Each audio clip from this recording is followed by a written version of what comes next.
অমাবস্যাতে যেগুলো করা একেবারেই নিষেধ, জানলে অবাক হবেন। ১. অমাবস্যা আসলে মাটির ঋতুকাল।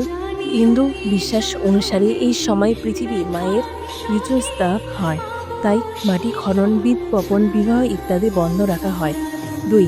কামাখ্যা মন্দির ৩ দিন বন্ধ থাকে। এই সময় মা কামাখ্যা পূজার যোগ্য থাকেন না, তাই মন্দির বন্ধ রাখা হয়। ৩. চতুর্থ দিনে অম্বুবাচী মেলা।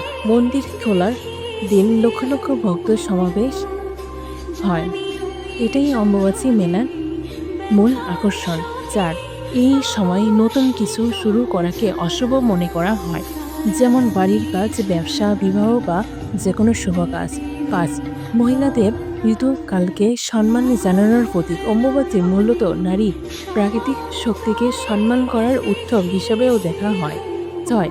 এই সময় কোনো ধর্মীয় গ্রন্থপাঠ বন্ধ রাখা হয়, বিশেষত যারা কামাখ্যা দেবীর ভক্ত তারা এই সময় পাঠ বন্ধ রাখেন। ৭.